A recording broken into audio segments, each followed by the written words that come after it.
Hello everybody and welcome to the round glass review for the Irix 15mm f2.4 Blackstone lens. Now, as I understand these two lenses, the Blackstone and the Firefly, they are optically the same with a different housing.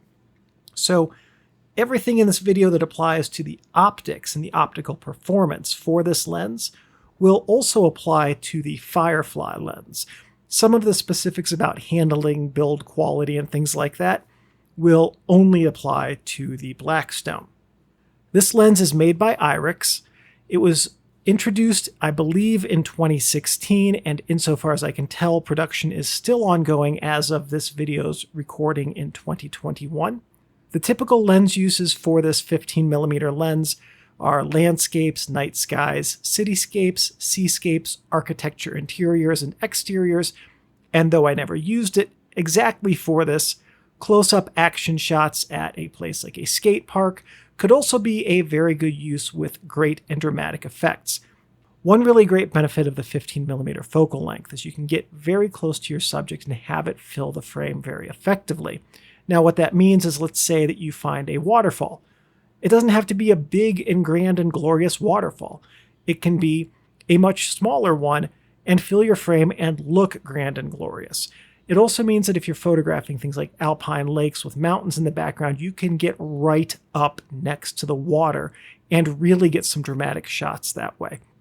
That's what lenses this wide are really good at, getting deep depth of field from something immediately in front of the glass to the beginning of space and time, and having it all be in pretty decent focus, at least as well as the lens can deliver.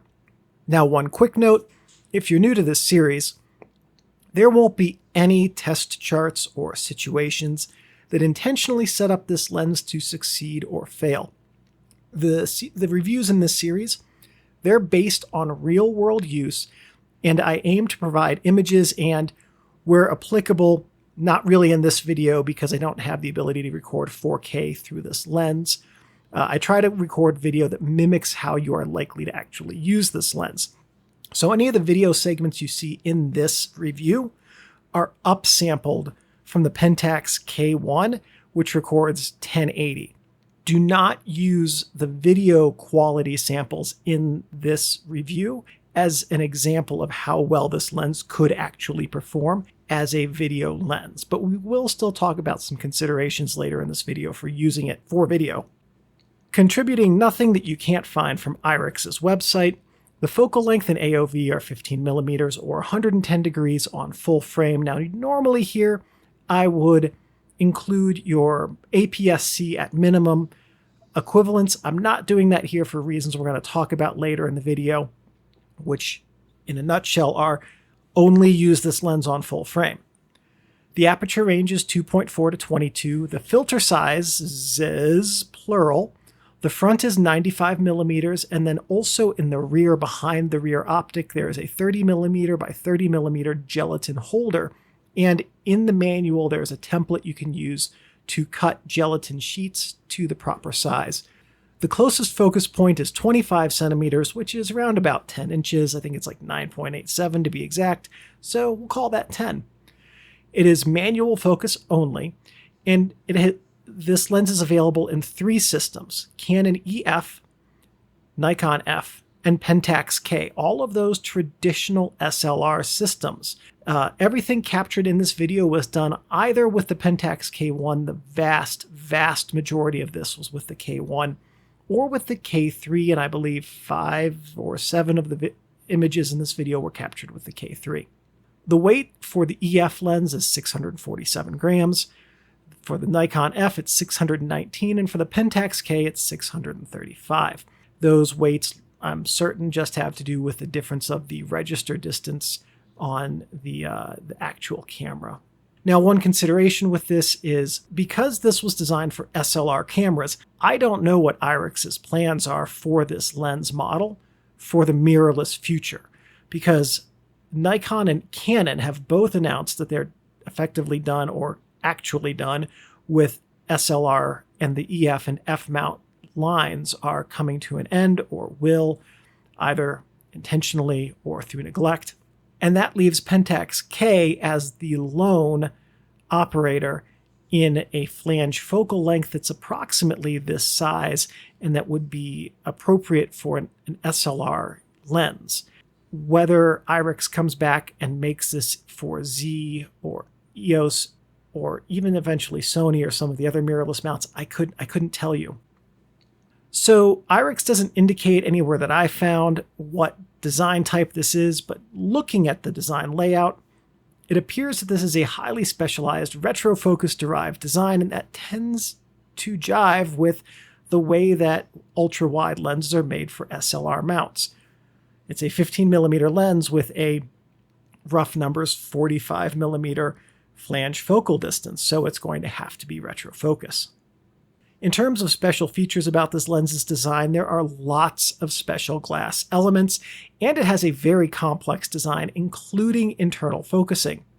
Now, if you look on the diagram here, there are a couple of internal elements in the middle that have a little bit more space between them on the left and the right. Now, Irix's information did not indicate where the aperture is, so I guessed. But I believe that those middle elements, because they have a little bit more leeway in where they could move if they did, are probably the ones that are responsible for adjusting the focus, because this is an internally focusing lens. One other really great benefit about this design, and it's how complicated it is that it really does a great job of controlling almost all of the lens issues. There is a little bit of flare, surprisingly little, for an ultra-wide lens.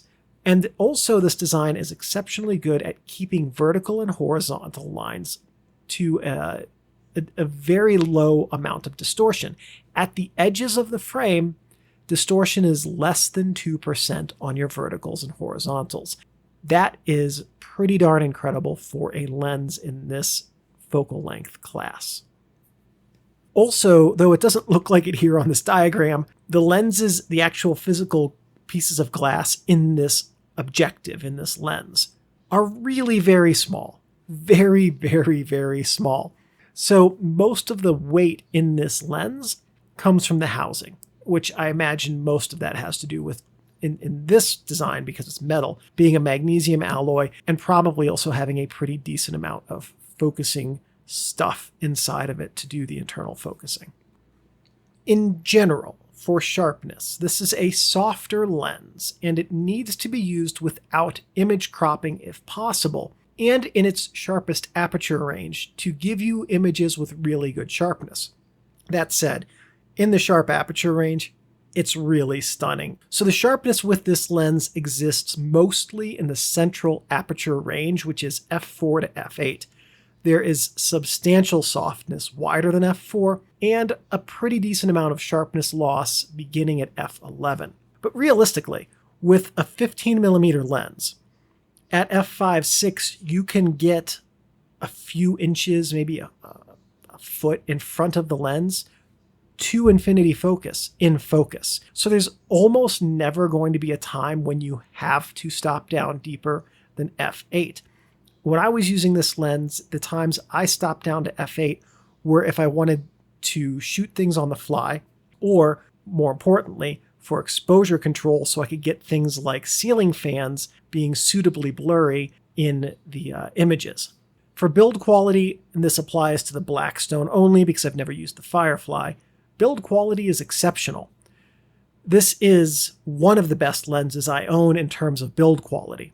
Like I said, I haven't used the Firefly, but I would think it has a very good build quality for its materials and peer group, given what I've heard about Irix lenses online. For your aperture shape and blade count, which really is most important for source point stars, and this lens has 9 aperture blades, and what that means is that when you have source point stars in your images, you're going to have 18 pointed out of focus area stars. If you are using something that's stopped down, let's say to f8 at night, and you have a bunch of like Christmas tree lights or something like that, or a bunch of, you're shooting a photo down a tree-lined boulevard and there's lights wrapping the tree, whatever it is, those light points are going to end up being 18 pointed stars where the stars form. One last note, the aperture blades aren't rounded, not a big deal at all. Out of focus area characteristics are fine, but they are also hard to come by, as this video will demonstrate. There are very few images that have blurry backgrounds. So an out of focus area with this lens can only really be had if you focus at the minimum focus distance and keep the lens to f/6 or wider. Ultra-wide lenses in general are not designed for out of focus area image character. Ultra-wide lenses are used for massively deep depths of field with sharp detail across the images.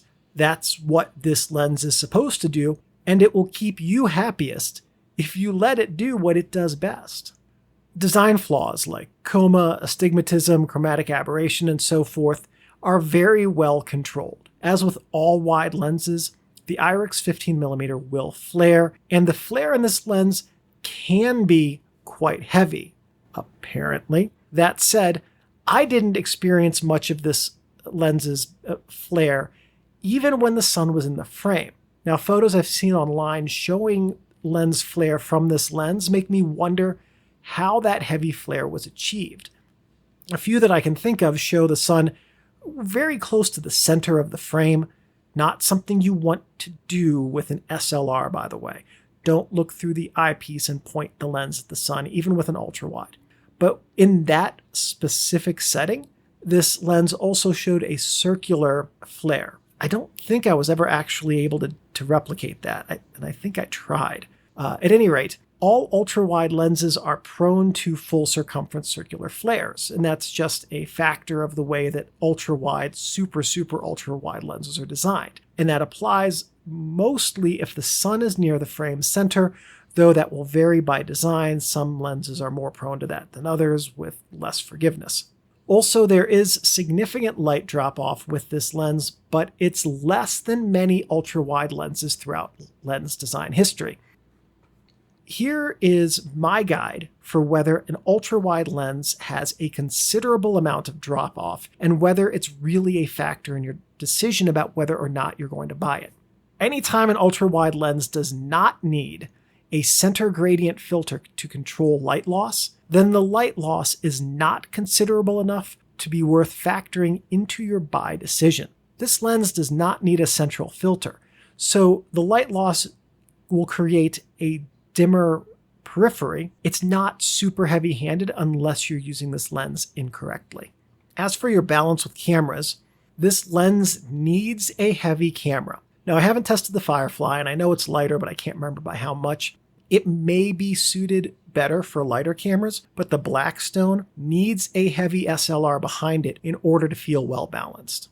One last note on this lens, the infinity focus can be calibrated. Out of the box, it's supposed to be calibrated for your mount's proper infinity focus, and it can also focus past infinity. The manual does have instructions, which I needed because my lens did not focus to infinity. One other thing is, so after you rack it to infinity, there's a detent there, you can keep going, and then there's a hard stop where there's no way to move past it just because of the way that the focus helical is designed.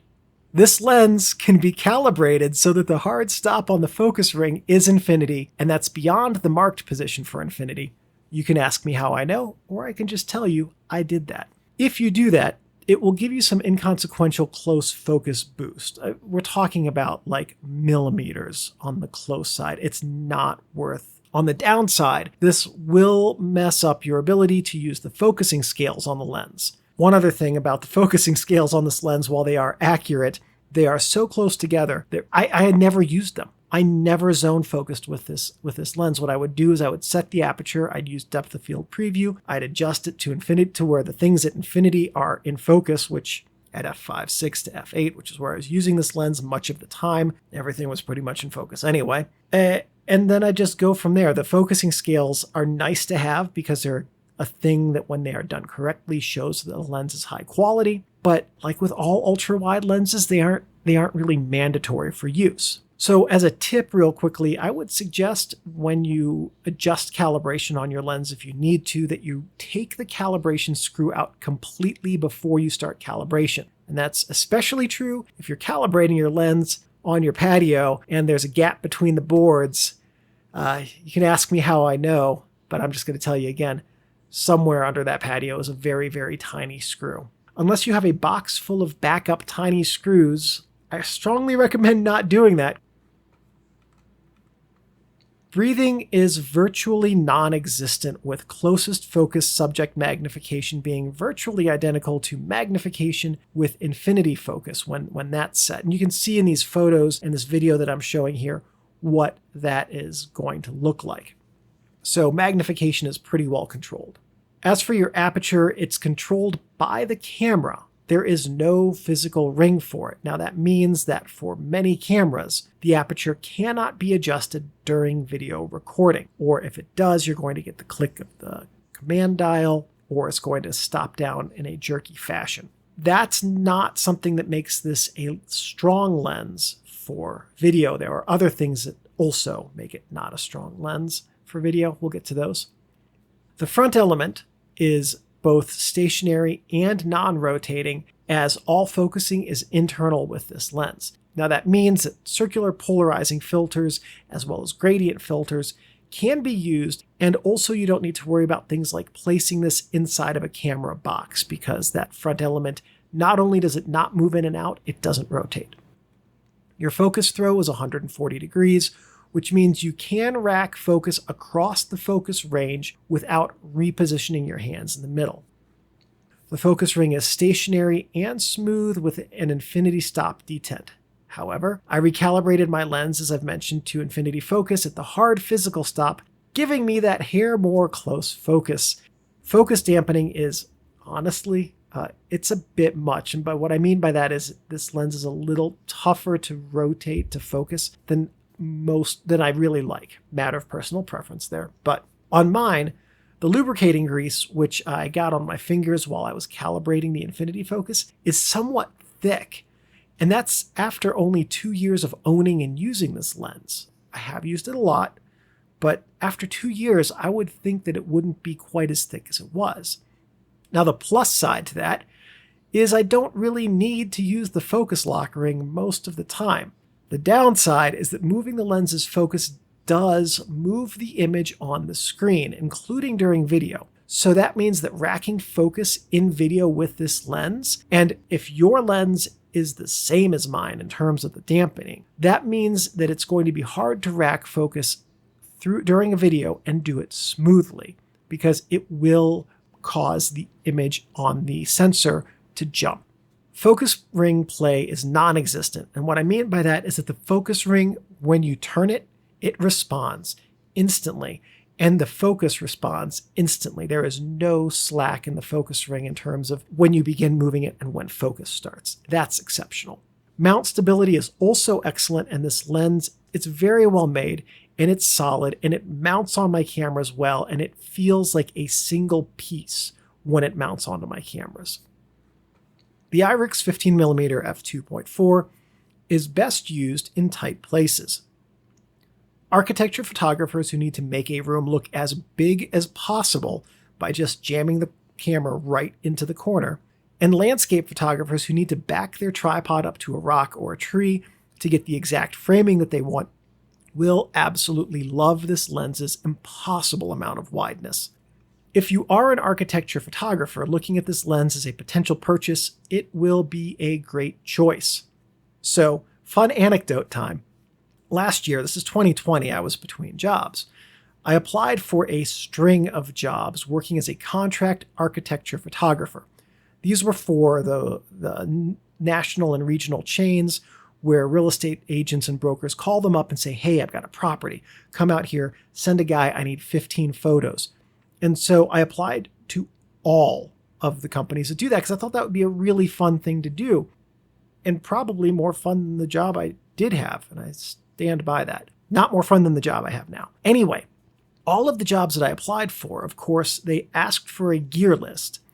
So I provided it, and in reviewing their gear requirements prior to providing my gear list, I recognized that my gear exceeded handily all of the minimums from all of those companies we're talking about in terms of megapixels. They wanted full frame versus APS-C. I knew the specs of the lenses they were requesting, and all of the lenses that I was listing were way better. And so this lens was, of course, on that gear list.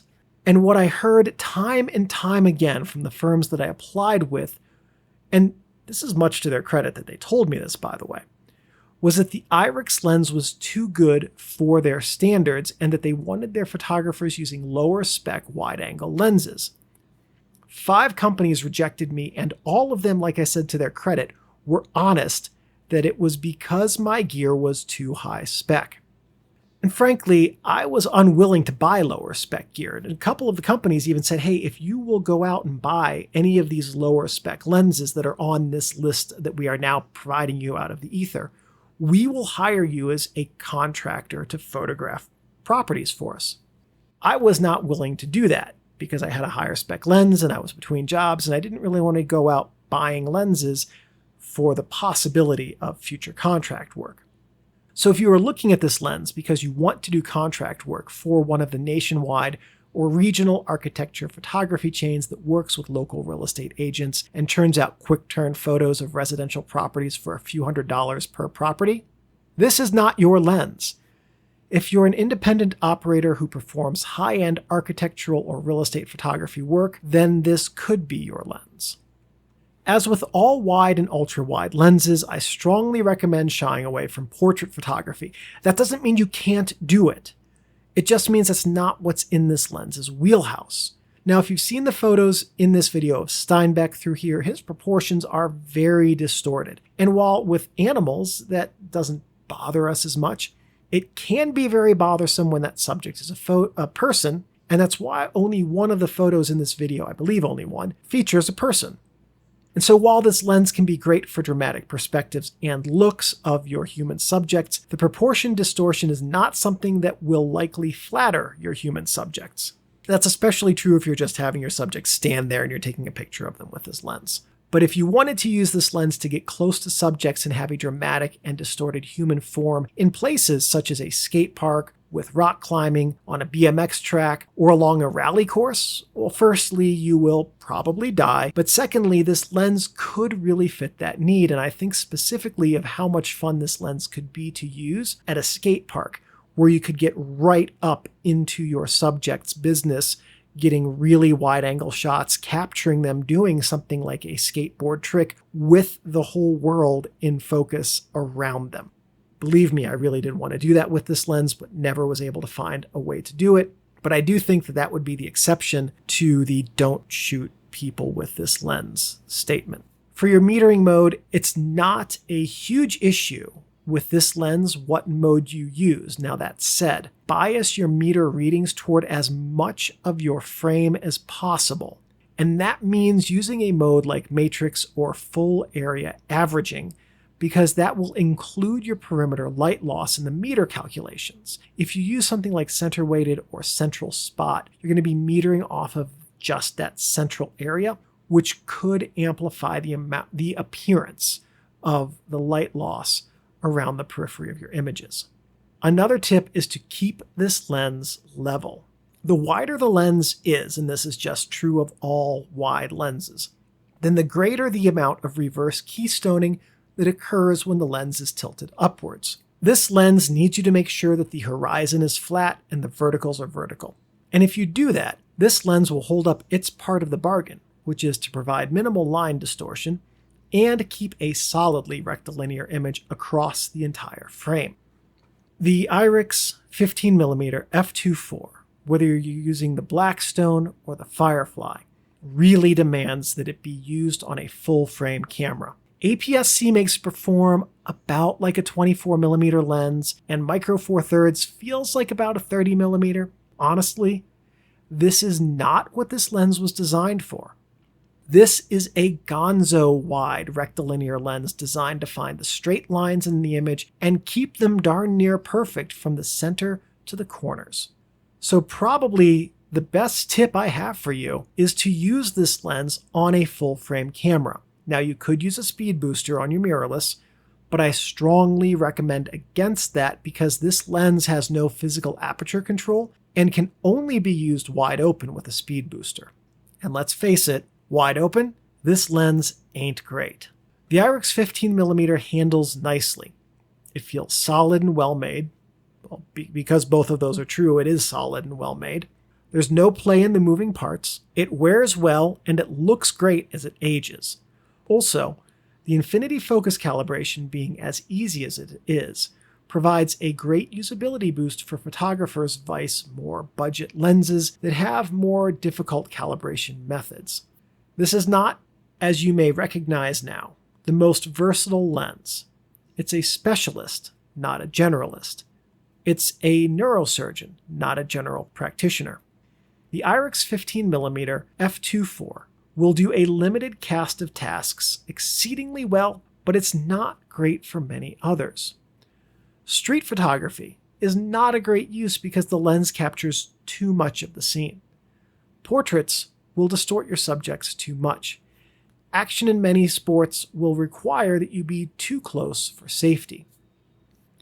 This is a lens designed for a thoughtful, intentional, and slower photographic process that almost always involves a tripod.